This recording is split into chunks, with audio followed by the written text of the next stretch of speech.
Hello and welcome to the final interview video, and this one is all about general tips for your interviews as well as some travel advice thrown in there as well. And I really wanted to make sure to throw this in because it didn't really fit exactly into the other two, but I thought that these were helpful things to talk about. And with that, let's get started. General interview advice. Do not drink a ton of coffee. Don't want to be jittery. If you're someone who doesn't drink coffee, don't drink coffee on your interview day because you don't want to feel shaky or jittery or get your heart just pounding out of your chest, because that's just going to stress you out even more. Pay attention to the vibe you get of the school, right? You may end up hopefully spending 4 years there. Make sure that you get a nice vibe from the people around you and the school itself. If you feel very uncomfortable with how overly competitive and you feel like that is an unhealthy environment for you, take note of that. Now, if that's the only school you get into, okay. But if it comes down to now you have the ability to make choices, make sure that you are equipped with knowing that, oh, I felt kind of uncomfortable, or they didn't seem very genuine when they were talking about their care for the underprivileged community, and I'm really passionate about that.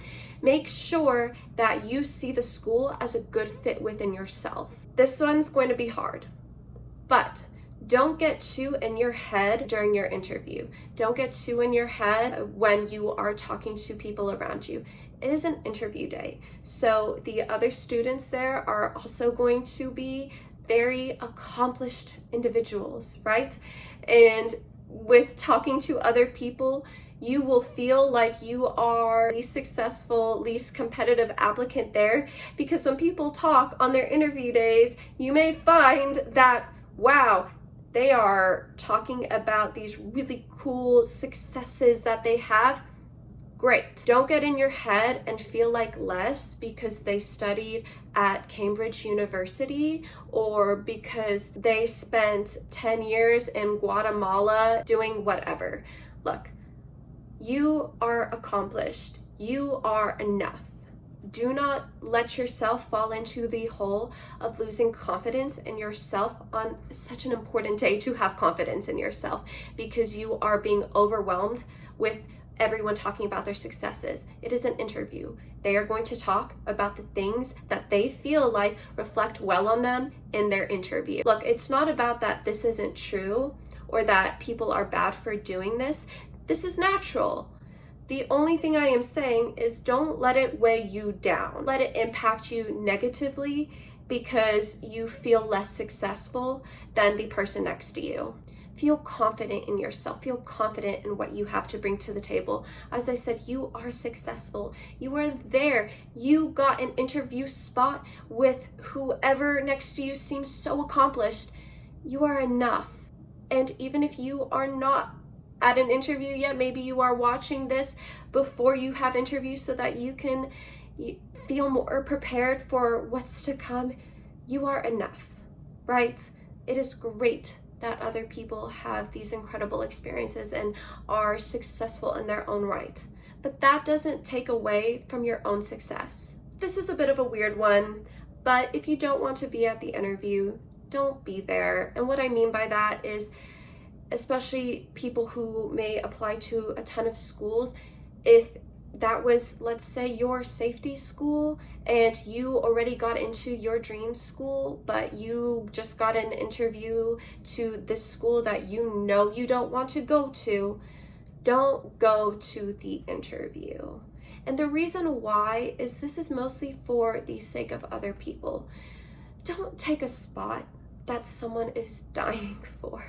As someone who has dreamt and hoped and ached over wanting interviews or being rejected, don't take away a spot from someone who genuinely wants it. And this isn't for the person who's maybe on the fence about that school. Go to the interview, kill it, pay attention to the school, because you may find like, wow, that is now my top school. I went to a school that I didn't necessarily know to love because I didn't know enough about it, and then I went there and I loved the experience of it. So make sure that if you are going to go, care about going. But if you are already in and you already accepted a school and you know deep down in your heart there is no chance in the world that you are even going to want to go there, just don't take that opportunity away from someone else. Avoid negative self-talk or negative talk about others. It is very easy. I have a self-deprecating sense of humor or tendency in my everyday life, but when I am in interview mode, that is out the window. It's very easy though, however, to slip into that when I was practicing for my interviews. So I had to be cognizant of the fact that I had the tendency to do that. Even though I felt confident that when I walk into my interviews, I don't do that accidentally. However, if you are practicing different responses or different questions, you don't want to practice including that self-deprecating humor or like lack of self-confidence, because if you are on the spot or you get asked something that you don't know how to respond to, you don't want that to accidentally creep in, because that's kind of how you practice. As well as, don't talk negatively about other people. This is probably an obvious thing, but your job at your interview is not to prove why you are better than the people around you or the people at your school or the other applicants. Your only job is to show who you are, is to show why you want to be in medicine, why you love this, the impact you want to have on the world. And nowhere in that does trying to tear down other competition or other people fit into that. And that's truly, at the end of the day, going to reflect negatively on you, because someone who is confident in what they bring to the table, someone who is excited about the opportunities and the things that they have achieved, doesn't feel the need to talk themselves up by bringing other people down. Travel tips. I'm just gonna say this one once. Double, triple, quadruple check your travel plans, because I've never had the issue where my travel plans were incorrect. If traveling as much as you can, I know you'll have to probably pay for a hotel or find somewhere to stay, but if you can afford it and if your schedule allows it, give yourself time either before or after your interview to scope out the town. The more unfamiliar you are with the area, the city, the state even, the more you are going to want to get a chance to see where you could potentially live for 4 years. That is a big deal. That's part of also, outside of the vibe of the school, what is the vibe of the area? Now, this is a much smaller thing. However, if you go somewhere and you just know deep down that there is no way you could be happy there, okay, then take note of that. However, always remember it is only for a short amount of time, and you are most likely going to be so busy and studying so much that it is okay if you don't have just a ton of things to do around you, because even if you did, you're not really going to have a ton of time to do those things. As someone who lives in DFW, in my master's degree, which was based off of a medical school curriculum, I have a ton of things that I could do or want to do. In fact, I live in a shopping center where there are lots of bars and clubs that I could go to if I wanted to, but I just didn't have the time, right? And they just ended up being something that kept me up late at night. Scope out the area, but also don't get yourself bogged down if there doesn't seem to be enough to do. So mostly you want just to be able to find a safe and comfortable place to live, maybe a way to exercise, a nice little coffee shop or something, a grocery store. You know, for myself, these are kind of what I would presume as my minimum needs, but your minimum needs or what you look for in a place to live is going to be different. But that being said, even still, this is not for forever. Potentially, you could stay there if you chose to. If you know that whatever fill in the blank town is not where you want to spend the rest of your life, that is okay.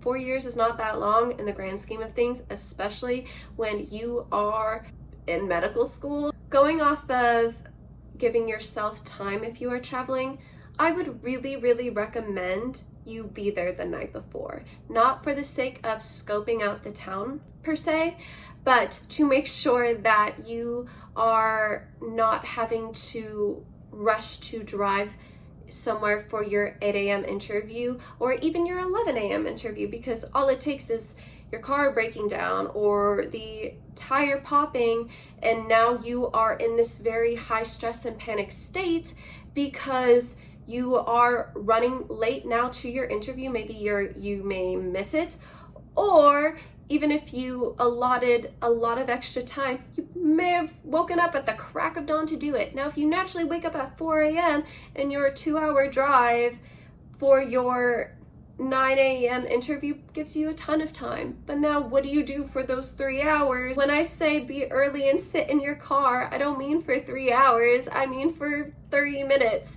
So it can also help make sure that you can go to bed at a reasonable time. It can help make sure that you are able to wake up and be close to your interview. When I did travel, I mostly tried to make sure that my hotels were practically within walking distance if I could, and it wasn't too expensive or impractical because there just weren't any hotels there.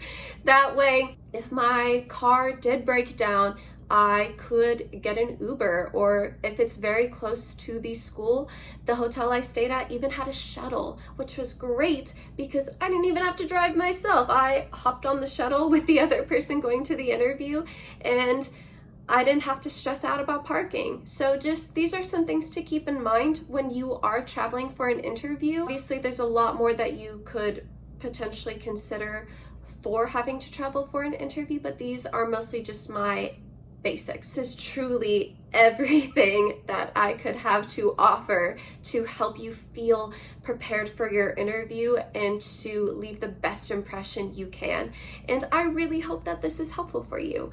You are a success, and your interview doesn't determine that, but I would love if this video helped you feel more successful in your interview. Just about does it. I will make sure to have the other videos listed below. I am so passionate about people feeling confident and prepared for their medical school interviews, because what an accomplishment that is in itself. And when I talk in even my other videos on how this is a journey, this is a huge success on that journey. And at least for myself, nothing makes me feel better than feeling prepared for that interview. So please give this video a like and subscribe, and I hope you all have a wonderful day and a successful interview season. Bye!